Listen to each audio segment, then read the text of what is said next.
Berlin in the 1800s was a city of extremes, a rising capital of over 500,000 people, yet shaped by upheaval that would remake the modern city. This was also an era of transformation. Grand avenues opened on music, the royal axis, and architects like Karl Friedrich Schinkel rebuilt the city in monumental style. Thanks to new advanced AI software, we can now recreate these scenes with unprecedented accuracy. By analyzing actual 19th century paintings, music, and engravings, we're able to show how Berlin is likely to have looked. The architecture, streets, people, and atmosphere of the time, allowing us to step back nearly 200 years and experience the city as Berliners once did. This is an extraordinary bird's-eye view of the city of Berlin from the mid-19th century. Looking along the River Spree from what would later become the heart of Museum Island, you're seeing the beating heart of Prussian Berlin, a capital tightening its grip on Europe. Dominating the skyline is the great Cathedral of Berlin, rebuilt and expanded music as the city proclaimed its power in stone. Beyond it, the Royal Stadtschloss anchors the medieval core. To the right, you can see the long processional route of Unter den Linden, a permanent stage for ceremonies that reshaped music Berlin. The Spree is crowded with barges and rivercraft. This was Berlin's highway teeming music with timber, coal, and goods feeding the workshops and foundries of a new industrial age. Notice the bridges linking islands still lined with houses and shops as they had been for generations.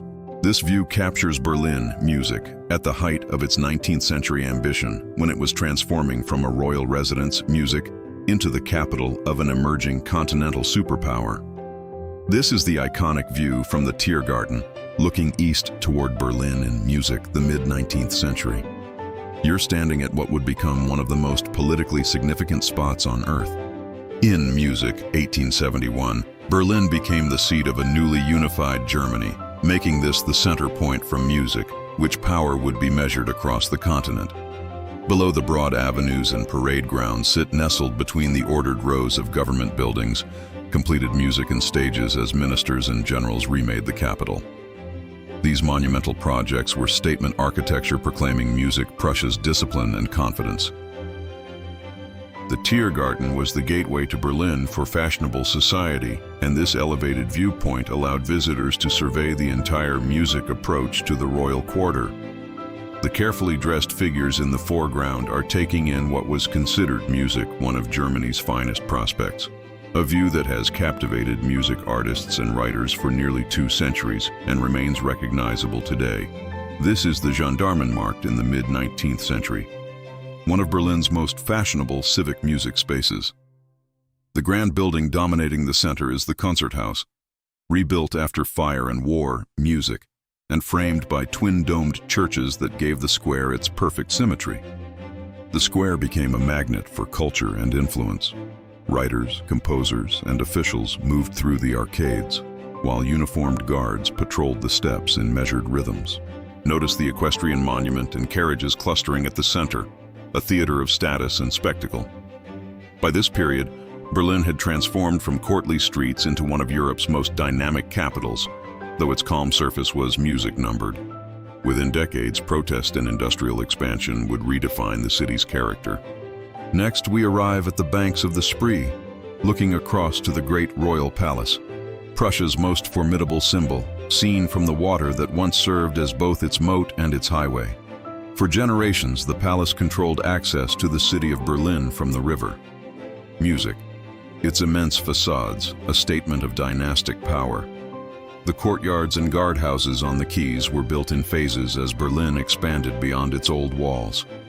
By this music period, the palace served multiple roles simultaneously: ceremonial seat, administrative core, and music stage for imperial display. The waterfront you see here was a main arrival route for dignitaries arriving, music by boat, while ordinary workers crossed the bridges toward workshops and markets before dawn. The vessels on the Spree music remind us this was Berlin's commercial artery, with everything from passenger ferries, music, to coal barges passing beneath the city's watchful gaze. This is the bustling hall of the new railway terminus in the music 19th century, where modern life converged in a single magnificent music space. Iron beams and glass canopies created a cathedral for speed. Merchants from across the provinces gathered under these roofs as timetables replaced tides. Picture this. Voices calling destinations in a dozen accents. The hiss of steam, the clang of couplings, the rush of boots on stone. Stalls nearby sold newspapers, books, and maps, while banks and insurers operated their music business from offices just beyond the platforms. This single network transformed Berlin into music, an industrial powerhouse, the prototype that would bind cities from Hamburg to Vienna. Music. This is Pariser Platz in the mid-19th century, the pinnacle of music, official Berlin, and one of the capital's most symbolic addresses. Centered on the Brandenburg Gate, this space drew diplomats, generals, and ministers toward the threshold between court and city. What you're seeing is a carefully ordered ceremonial landscape. The broad approaches were designed for processions, for uniforms, and for power made visible. In the distance, the linden trees form a corridor of shade. Within decades, this square would witness revolutions, parades, and the march of a new century, music that would change Berlin forever. This is Friedrichstrasse, a bustling commercial center in 19th century Berlin. The name became synonymous with trade, music, and ambition. And for generations, this was where fortunes were made. The tall facades rising above the street belonged to hotels, print shops, and apartment houses that fed the city's new middle class. Those bright windows defined music, what it meant to be modern. Anyone with a few coins could step inside and touch the future. Down this wide avenue, merchants sold everything from fabrics and jewelry to books and spices. The rows of shops you see lining both sides were among the most valuable retail premises in the German world. This wasn't just a street. Music. It was Berlin's Broadway, and Wall Street of the 1800s rolled into one, where the city's new class built their empires one transaction at a time. History has left us thousands of these remarkable engravings and paintings from cities across the globe. Snapshots frozen in time, waiting to be brought back to life. So tell us in the comments, which city would you like to see revived next? Your choice could be featured in our next video. Thanks for watching, and we'll see you in the